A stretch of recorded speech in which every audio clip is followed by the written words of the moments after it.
Chapter 1 Nightmare Begins.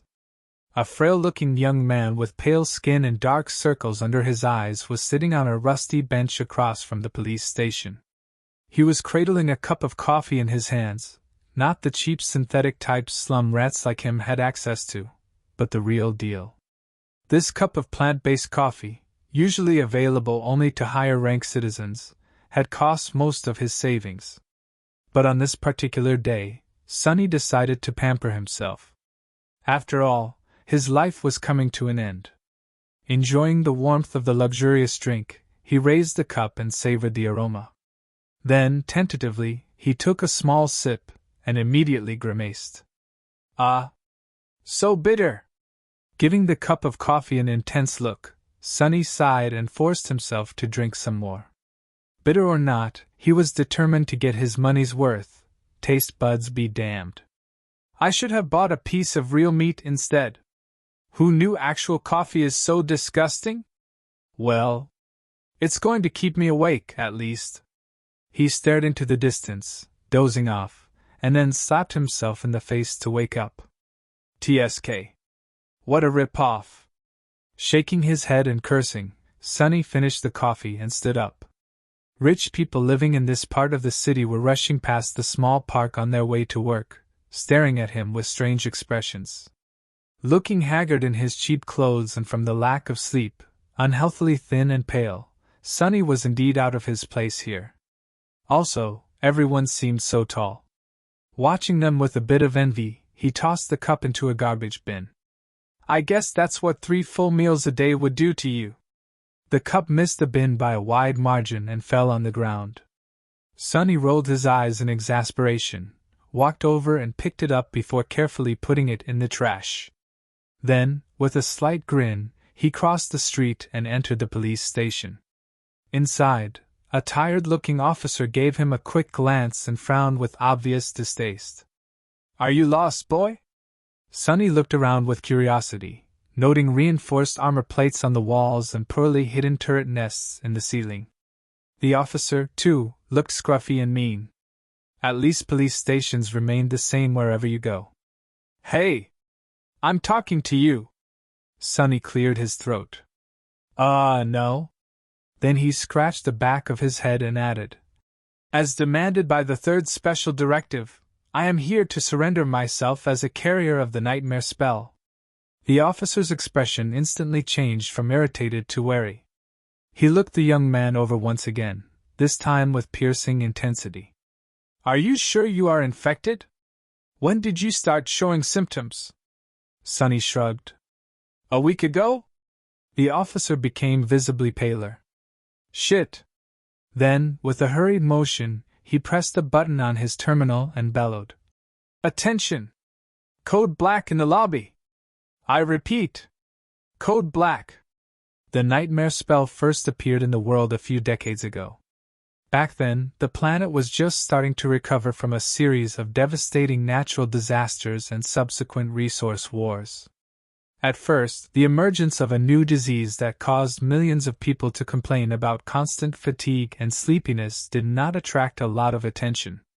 But when they started to fall into an unnatural slumber, with no sign of waking up even days later, governments finally panicked. Of course, by then it was already too late, not that an early response could have made any difference. When the infected started dying in their sleep, their dead bodies turning into monsters, no one was ready. Nightmare creatures quickly overwhelmed national militaries, plunging the world into complete chaos. No one knew what the spell was, what powers it possessed, and how to fight it. In the end, it was the awakened, those who survived the first trials of the spell and came back alive, who put a stop to its rampage. Armed with miraculous abilities earned in their nightmares, they restored peace and created a semblance of a new order. Of course, it was only the first of the catastrophes brought upon by the spell. But as far as Sonny was concerned, none of it had anything to do with him. Not until a few days ago, that is, when he first started having trouble with staying awake. For an average person, being chosen by the spell was as much of a risk as an opportunity. Kids learned survival skills and fighting techniques in school, on the off chance of being infected. Well-to-do families hired private tutors to train their children in all sorts of martial arts. Those from the awakened clans even had access to powerful legacies, wielding inherited memories and echoes in their first visit to the dream realm. The richer your family was, the better your chances of surviving and becoming an awakened were. But for Sonny, who had no family to speak of and spent most of his time scrounging for food instead of going to school, being chosen by the spell presented no opportunity at all. To him, it was basically a death sentence. A few minutes later, Sonny was yawning while several policemen were busy putting him in restraints. Soon he was fastened into a bulky chair that looked like a weird mix between a hospital bed and a torture device. The room they were in was situated in the basement of the police station, with thick armored walls and a formidable-looking vault door. Other officers were standing near the walls, with automatic rifles in their hands and grim expressions on their faces. Sonny did not particularly care about them. The only thing he could think about was how much he wanted to sleep. Finally, the vault door opened, and a gray-haired policeman walked in. He had a seasoned face and stern eyes, looking like someone who had seen a lot of terrible things in his life. After checking the restraints, the policeman glanced quickly on his wristwatch and then turned to Sonny. "What's your name, kid?" Sonny blinked a few times, trying to concentrate, then shifted uncomfortably. "Sunless." The old policeman raised an eyebrow. "Sunless? That's a strange name." Sonny tried to shrug, but found himself unable to move. "What's so strange about it? At least I have a name. Back in the outskirts, not everyone even gets one." After another yawn, he added, "It's because I was born during a solar eclipse. My mom had a poetic soul, you see. That's why he got this weird-ass name, and his little sister was called Rain. Back when she still lived with them, at least. Whether it was the result of poetic imagination or simple laziness, he did not know." The old policeman grunted. "Do you want me to contact your family?" Sonny simply shook his head. "There's no one. Don't bother." For a second, there was a dark look on the policeman's face. Then his expression turned serious. "All right, Sunless. How long can you stay awake?" Not long." The policeman sighed. "Then we don't have time for the full procedure. Try to resist for as long as you can and listen to me very carefully. Okay?" Not waiting for a response, he added, "How much do you know about the nightmare spell?" Sonny gave him a questioning look. "As much as anyone, I guess? Who doesn't know about the spell? Not the fancy stuff you see in dramas and hear in the propaganda broadcasts. I mean, how much do you really know?" That was a hard question to answer. "Don't I just go into the dream realm, kill a few monsters to complete the first nightmare, receive magic powers and become an awakened?" The old policeman shook his head. "Listen carefully. Once you fall asleep, you will be transported inside your first nightmare. Nightmares are trials created by the spell. Once inside, you will meet monsters, sure, but you will also meet people. Remember, they are not real. They're just illusions conjured up to test you." "How do you know?" The policeman just stared at him. "I mean, no one understands what the spell is and how it works, right? So how do you know that they're not real? You might have to kill them, kid. So do yourself a favor and just think about them as illusions." "Oh." The old policeman waited for a second, then nodded and continued. "A lot of things about the first nightmare depend on luck. Generally, it shouldn't be overwhelmingly hard.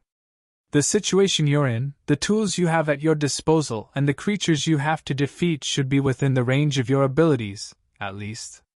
After all, the spell sets up trials, not executions. You're a bit disadvantaged due to, well, your circumstances. But kids from the outskirts are tough. Don't give up on yourself just yet." Sonny was getting more and more sleepy. It was becoming hard to follow the conversation. "About those magic powers you mentioned, you will indeed receive them if you survive until the end of the nightmare. What those powers will be, exactly, depends on your natural affinity as well what you do during the trial. But some of it will be at your disposal right from the start. The voice of the old policeman sounded more and more distant. Sonny's eyelids were so heavy that he was struggling to keep his eyes open. Remember, the first thing you must do once inside the nightmare is to check your attributes and your aspect. If you get a combat-oriented aspect, something like a swordsman or an archer, things will be easier. If it is reinforced by a physical attribute, then that's even better. Combat aspects are the most common, so the probability of receiving one is high. The armored room was growing dimmer. If you're unlucky and your aspect has nothing to do with combat, don't despair. Sorcery and utility aspects are useful in their own ways, you'll just have to be smart about it. There are really no useless aspects. Well, almost. So just do anything in your power to survive. If you survive, you will be halfway to becoming an awakened. But if you die, you'll open a gate for a nightmare creature to appear in the real world. Which means that my colleagues and I will have to deal with it. So, please don't die, Sunless. Already half asleep, Sonny felt a bit touched by the policeman's words. Or at least, try to not die right away. The nearest awakened won't be able to get here for a few hours, so we would really appreciate it if you don't make us fight that thing ourselves. What? With that last thought, Sonny finally slipped into a deep slumber. Everything became black. And then, in the darkness, a faintly familiar voice rang. Aspirant. Welcome to the nightmare spell. Prepare for your first trial. Chapter 2 Slave Caravan. Sonny dreamt of a mountain. Jagged and lonesome, it dwarfed other peaks of the mountain chain, cutting the night sky with its sharp edges. A radiant moon bathed its slopes in the ghostly, pale light. On one of the slopes, the remnants of an old road stubbornly clung to the rocks. Here and there, weathered paved stones could be seen through the snow. To the right side of the road, a sheer cliff face rose as an impregnable wall. To the left, a silent black sea of nothingness indicated an endless fall. Strong winds crashed into the mountain over and over again, screaming in powerless rage. Suddenly, the moon fell over the horizon.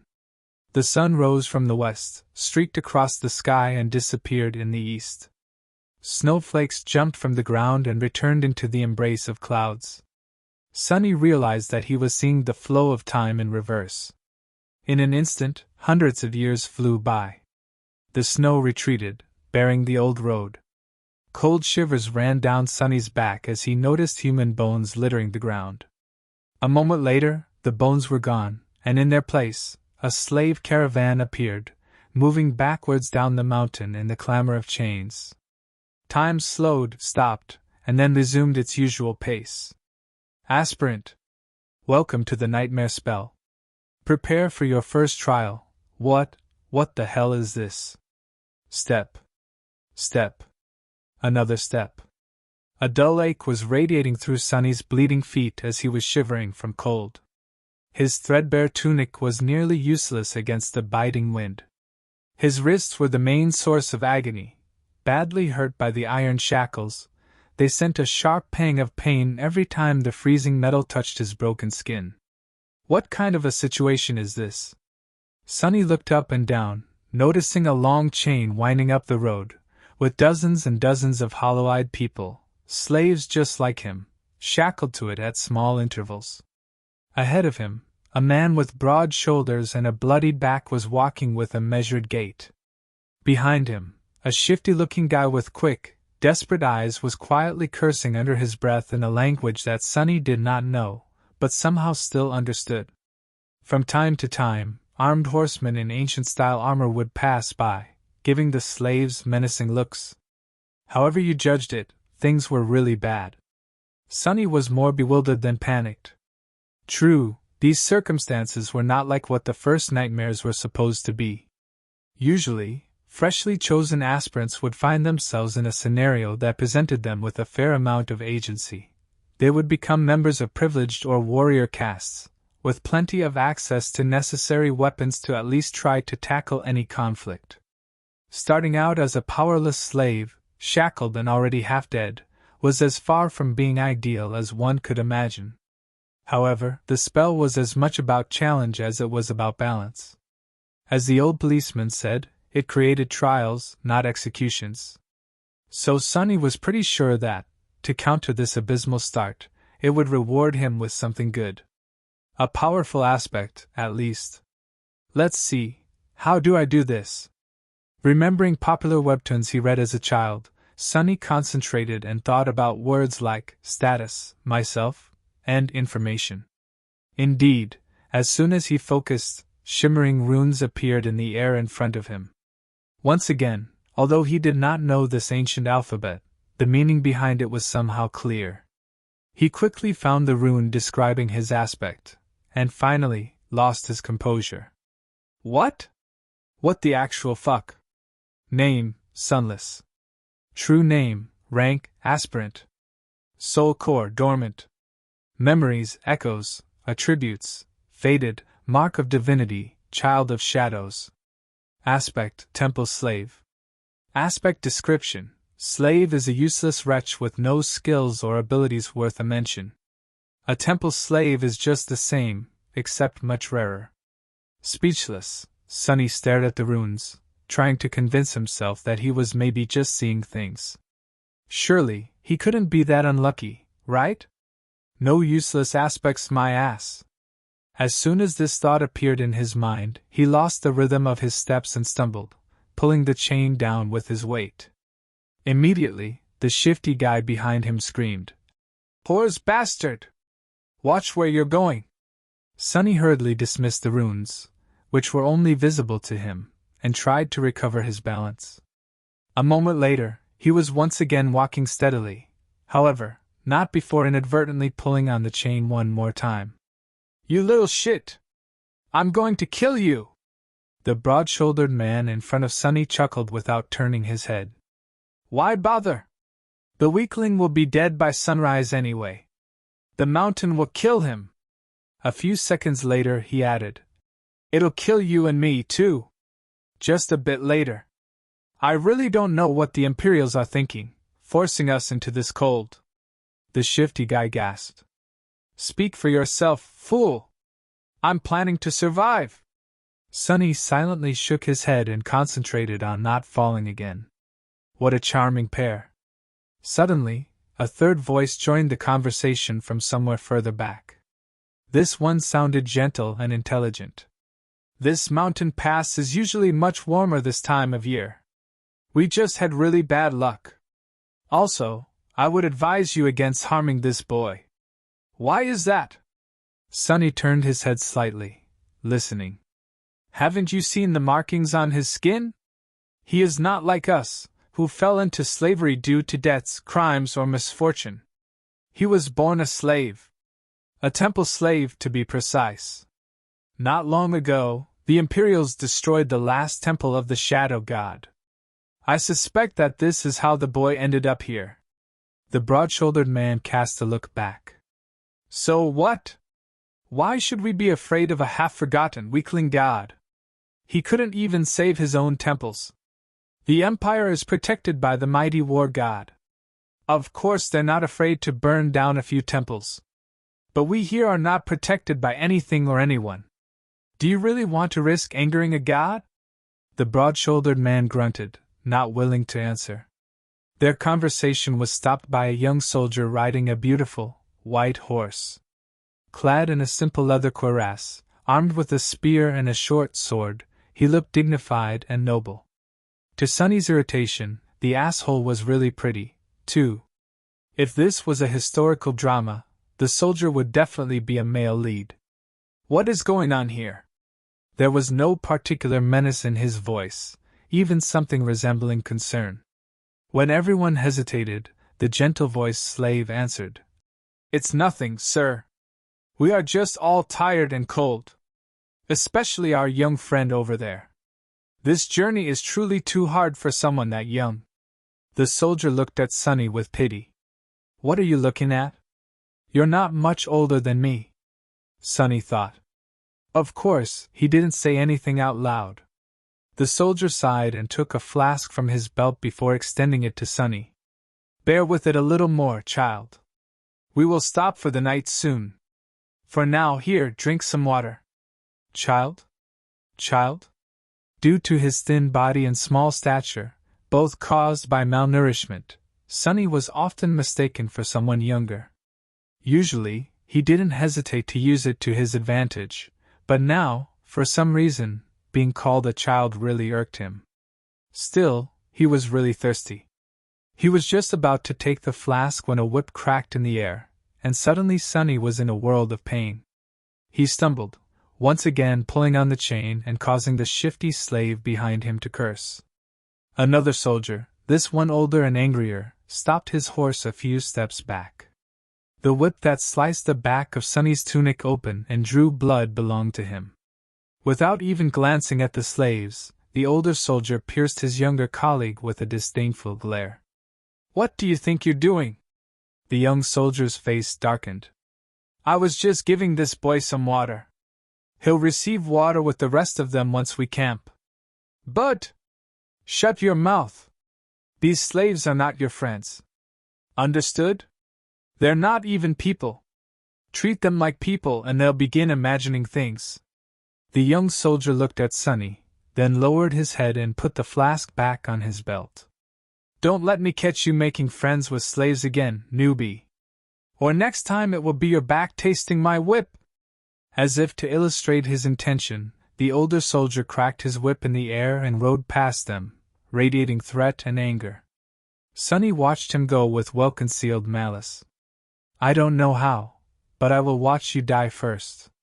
Then he turned his head and glanced in the direction of the younger soldier, who was falling behind with his head still lowered. And you second. Chapter 3: The Strings of Fate. For a few minutes after that, Sonny was in a dark mood. But then he pulled himself out of it, and inhaled deeply, trying to enjoy the fresh air. Indeed, air like that was hard to come by in the real world. Micro-dust and other pollutants made it rough and unpleasant, not to mention the general stench of the outskirts. In the better parts of the city, sophisticated filtration systems worked diligently. However, filtrated air tasted sterile and stagnant. Only the very rich had access to truly pleasant breathing. And here he was, able to enjoy an unlimited amount of pristine, delicious air like a second-generation Chable. Truly, being chosen by the spell has its benefits. If only there was no dreadful cold, his feet did not ache, and his wrists and back were not in agony. The slave caravan slowly dragged itself up the mountain, with more and more slaves stumbling and periodically falling to the ground. A couple of times, those who could not walk anymore were taken off the chain and unceremoniously tossed off the road, down into the abyss that loomed to the left of it. Sonny watched them fall with a bit of compassion. Poor fellows. Rest in peace, you pitiful souls. All in all, he was in good spirits. It was a bit strange to feel good amidst this disaster of a nightmare, but thankfully, Sonny had time to prepare himself for this eventuality. When the symptoms of the spell first appeared, he did not handle it well. Dying before you even turned 17 was not something one could easily cope with. But in the end, it only took Sonny several days to come to terms with it. After visiting his parents' makeshift resting place, well, actually, since he was too poor to afford even the cheapest slot in the remembrance facility, it was just 2 lines carved into an old tree, and adding a 3rd line for himself, Sonny suddenly became relaxed and carefree. After all, he didn't have to worry about earning money, finding food, protecting himself and planning for the future anymore. Once the worst that could happen had already happened, what else was there to fear? So, becoming a slave and slowly freezing to death was not that much of a shock. Besides, he knew that cold would not kill him, simply because he had already seen what fate was awaiting the caravan further up the mountain. The picture of piled bones littering the ground was still fresh in his mind. Most likely it was a pack of monsters that were going to do the caravan in, and by the look of it, the attack was going to take place in a matter of hours, not days. so he still had a chance. Using the opportunity, Sonny decided to take another look at his status and summoned the runes again. The last time he was too outraged by the aspect and didn't study the attributes well. While not as important as one's aspect, the attributes were often the deciding factor between life and death. They represented one's natural traits and affinities, sometimes even providing passive abilities and effects. Fated attribute description. The strings of fate wrap tightly around you. Unlikely events, both good and bad, are drawn by your presence. There are those who are blessed, and there are those who are cursed, but rarely both. Mark of divinity attribute description. You bear a faint scent of divinity, as though someone briefly touched by it once, a long time ago. Child of shadows attribute description. Shadows recognize you as one of their own. Interesting. Sonny quickly recognized the first attribute, fated, as the main culprit of his predicament. At first glance, it seemed to indicate that he was destined for a certain fate, to die miserably and vanish without a trace, for example. But after reading the description, he realized that being fated actually just meant that improbable things had a higher chance of occurring when he was around. I guess this is how I managed to receive one of the super rare useless aspects, and a weird variant of it, at that. If fated was his innate attribute, then the other two came from the temple slave aspect. Mark of divinity was more or less straightforward. It was supposed to allow passage into certain sacred places inside the dream realm and enhance several types of sorcery. Since there were no sacred places in sight and Sonny's aspect had nothing to do with sorcery, it was useless, too. Child of Shadows was a stranger one. He had never heard of it and had no idea what it was supposed to do, at least not until the sun hid behind the mountain and the sky began to darken. To his surprise, Sonny found himself able to see perfectly in the darkness, as though it was still as bright as day.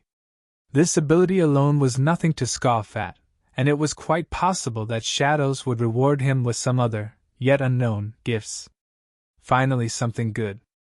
I wonder if... Stop the caravan! Prepare to camp! Following the head soldier's order, the slaves stopped and fell to the ground, shivering and exhausted. The small clearing where the road widened was somewhat protected from the wind by a protruding mass of rock, but it was still too cold to rest with ease. The soldiers got busy herding the slaves into a tight circle, forcing them to share warmth, and lighting up a large bonfire in the center of the camp, although not before tending to their horses. The heavy wagon carrying food, water and other cargo, to which the main chain was firmly affixed, was pushed forward to block the wind. While looking around, Sonny noticed the young soldier from before watching the mountain with a complicated look on his face. What a weirdo. Soon, the bonfire was blazing. The stronger slaves tried to find their way closer to the fire, while the weaker ones, like Sonny, were forced to sit at the outer end of the circle, with their backs freezing in the cold. Of course, any movement was encumbered by the fact that they were still shackled to the chain. That's why the familiar broad-shouldered slave ended up just where he started despite all of his efforts to get closer to the flame. "Damn Imperials!" he hissed, clearly irritated. The soldiers walked among the slaves, giving them water and food. Sonny, just like everybody else, received a few sips of icy water and a small piece of rock-hard, moldy bread.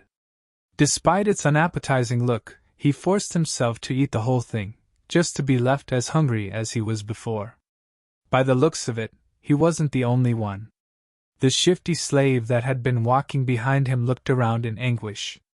"By all the gods, they used to feed me better even in the dungeons!" He spat on the ground, desperate.